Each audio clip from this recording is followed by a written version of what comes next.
Hi everyone, welcome to another video on New World. In this video, we are going to go over the territory management changes that were just announced in a dev blog. But before we get into that, just a few quick announcements.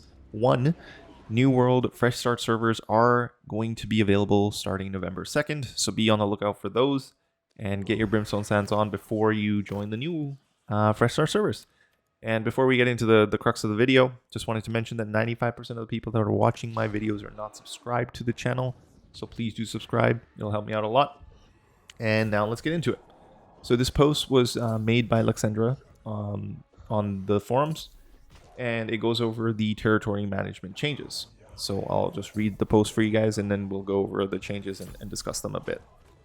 Territory management in New World has a number of facets, all of which we are monitoring and evaluating. While we have a lot more changes planned to come, today we wanted to break down some changes we are looking to implement for part 1 of Territory Management Revamp, the rewards.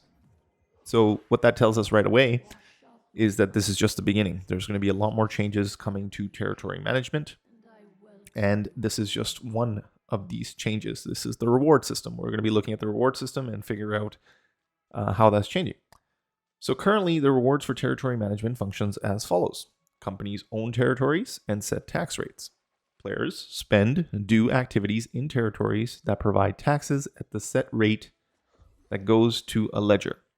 The ledger pays out to the company that owns the territory at a set interval.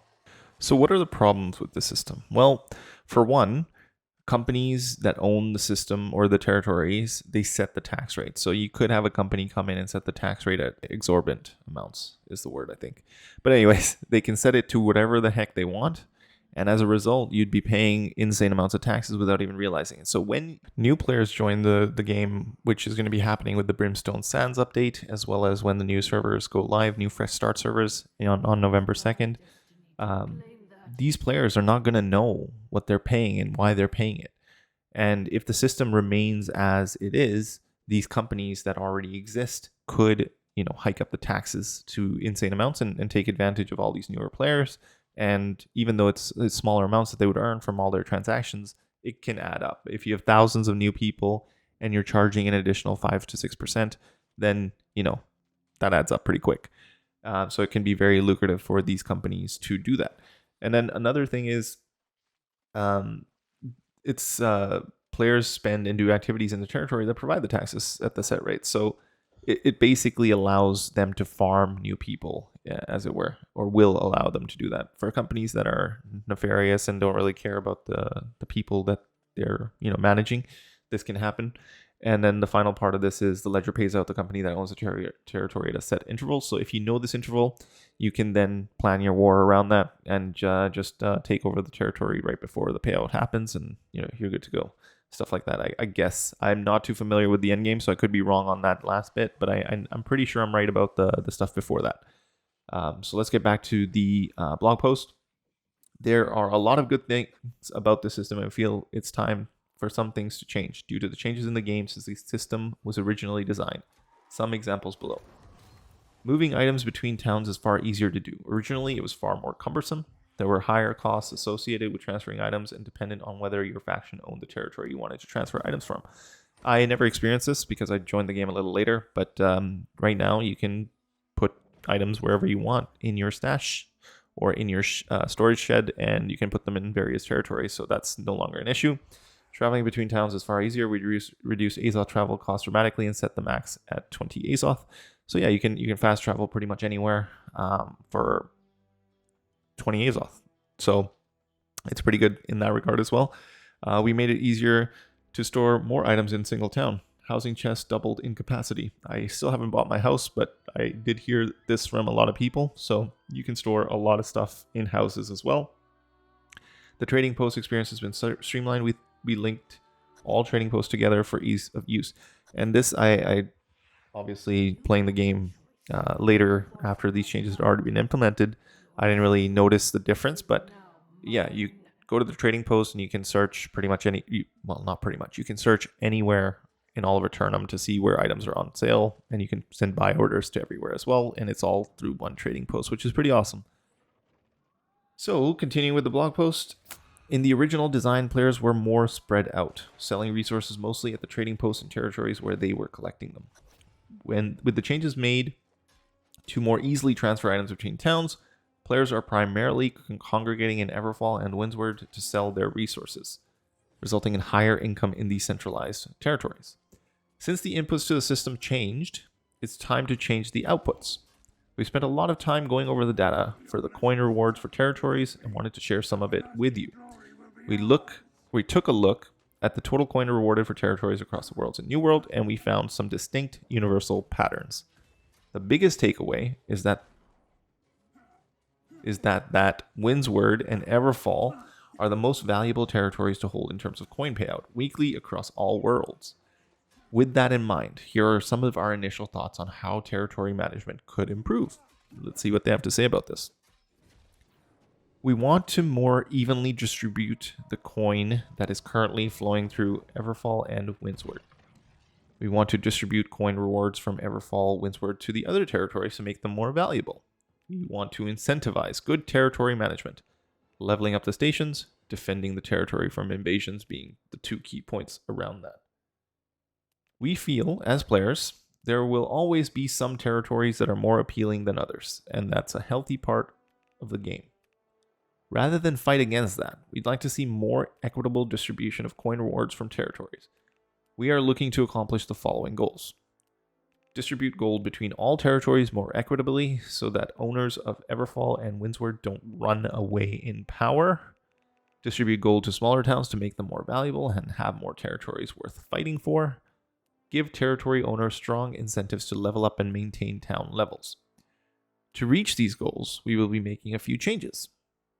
So if I had to guess, I think they're going to add rewards in terms of based on the level of your town. So the level of your tannery, the level of your kitchen, the level of your smelter and your forge and so on. Depending on that, maybe you get more coin for owning that territory, and maybe there's a percentage boost or like something like that. I don't know. Let's see what they say. To reach these goals, we will be making a few changes. On higher population servers, Windsward and Everfall account for approximately 20% of coin payouts from these territories each, so 40% total. That's insane, actually. That's crazy. We'd like to introduce a system that adjusts each of them closer to 12.5% of the total payout. Yeah, that's a over 50% drop. That's crazy. We will pool all of the income earned across all territories on a world, then distribute a percentage, however you like to pronounce it, of it to each governing company. The percentage amount is based on the territory and its town level. So there we go. The town level does come into play. And the percent of coin paid out will be tiered as follows. Okay, territory level. Okay. So they've got a nifty little chart here. Basically, the lower the level, the lower the payout, which makes sense. So Brightwood, Brimstone Sands, all of them. Brimstone Sands seems to have the highest payout at each level interval. And the same goes for Everfall and Windsward, it looks like. Yeah. So Brimstone Sands is going to be a key territory to hold, it looks like, as it is one of the most lucrative, it's on par with Windsward and Everfall. So Brimstone Sands, Everfall, and Windsward are still going to be the three big ones, with like a massive boost. Cutlass Keys is only 4% at level 31. Okay, I'm just going to read out the level 39 payouts, which are like the highest you can possibly get. So for Brightwood, you get 10%. For Brimstone Sands, you get 12.5%. For Cutlass Keys, you get 5%. Everfall, you get 12.5%. First Light, you get 5%. Monarch Buffs, 10%. Morningdale, 5%. Ebonskill, 10%. Reekwater, 7.5%. Restless Shore, 5%. Weaver's Fen, 5%. Windsward, 12.5%. So as you can see from that, the three territories that are definitely worth the most in terms of the percentage of the coin that you get are Windsward, Brimstone Sands, and Everfall. Now, You may be asking, why are the percentages trending similarly in value to their current coin rewards? Why not make territories with gypsum kilns more valuable, or distribute the rewards equally? Simply put, you, the players, have dedicated millions of hours to New World, and your territory standing and rewards reflect your time spent in Windsward and Everfall, making them the primary market hubs on most worlds. We expect them to remain the primary market hubs and continue to generate the most taxes moving forward. We will, of course, continue monitoring this and make changes if needed. With the payouts of territories changing, it follows that the upkeep costs should be reviewed as well. We found 2 problems. 1. Upkeep costs were not linear. There would be breakpoints that incentivize territory owners to not increase the town level to the detriment of all players on the world, which was a huge flaw and is currently a huge flaw, I would say. With the changes, and number 2, with the changes in territory revenue, some territories in lower population worlds would not see profits at all past a certain town level. That's also a problem. By making the upkeep scale linearly with the territory rewards, the incentive remains balanced through all the levels, making it always the right choice to level up the territory to everyone's benefit. To that end, we are adjusting upkeep costs as follows. So for the territory reward tier, so 5%, 7.5%, 10%, and 12.5%, percent of pre-patch level 39 cost was 50%, 75%, 100%, and 125%. New level 39 upkeep costs are 95,000, 142,500, 190,000, 237,000. Okay, interesting. So at max level, the upkeep costs are going to scale related to the territory itself. So the higher the return on your territory coin, the higher the upkeep cost is going to be. So for territories like Brimstone Sands, Windsward, and Everfall, the amount that you're going to be paying for upkeep is going to be 237,500 at level 39. For territories that are the 10% tier, which are things like Monarch's Buff, and what other ones? Monarch's Bluff, Ebonscale, and Brightwood. Those are going to be costing you 190,000. And territories at 7.5% level, which is things like Reekwater and only Reekwater. I don't see any other territory at that rate. It's going to be 142,500 for you to keep up to date. And for territories that are at the 5%, like Cutlass Keys, First Light, Morningdale, Restless Shore, Weaver's Fen, they're only going to cost 95,000 versus 190,000 across the board that it used to be. So in that sense, I'd say it's a good change. These costs will now scale linearly with the town level. As an example, for 10% reward tier territories, Brightwood, Monarch's Bluff, and Ebonscale, these are the new upkeep costs. Okay, so it even tiers them down from level 1 all the way up to 39. So it looks like it's pretty good. I'm not too familiar with territory management, so I'm not the best to speak on it. But that sounds reasonable to me, at least from what I can tell.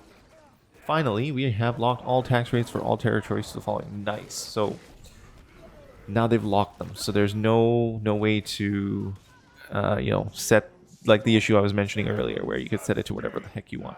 Housing tax adjusted from 0.1% minimum to 1% maximum to 1% both minimum and maximum. Crafting tax adjusted from 0.5x minimum to 3x max to 0.5x both min and max. Refining tax adjusted from 0.5 min to 3 max to 0.5 both min and max. Trade tax adjusted from 2.5 min to 25% max, 2.5% for both min and max. We have been looking at the data around coin payouts for territories and feel confident that this will bring the rewards for ownership of the top tier territories down slightly, while increasing the value of all other territories proportionately. The intended result is that on current and new worlds, the balance of coin distributed weekly is more equitable across a number of companies versus the current concentration we see today. Thank you all for the feedback you provided. Regarding territories, this is the first of few revisions we have coming to improve territory management. Now let's get into the facts. And this is definitely going to be a huge one for a lot of the companies. I'm in a company that owns Windsward. Does this new model mean owning it will no longer be as lucrative? Yes, that is intended. Some territories' rewards are too far out of line with others. Again, due to the initial design components of the system, changing the output should change as well to balance the territory rewards.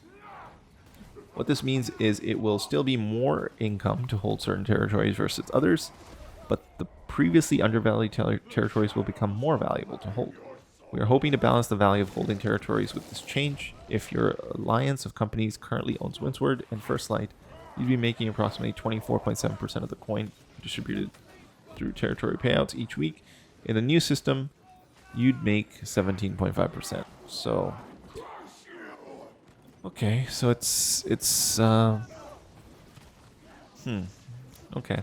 So it basically what they're saying is no matter what you own, well, I guess you have to own one of the main territories and then one other. Then you're looking at approximately 1/5 of all coin that's distributed. My math might be slightly off on that, but I think that's what it sounds like. I see Brimstone Sands as a higher tier territory in this model. Will these change over time? This system also allows us to adjust whenever a new territory is released, or if trends emerge in the game. As you can see with the addition of Brimstone Sands in the chart, we will monitor the results of these changes and update the percentages as needed. Why are these changes coming now?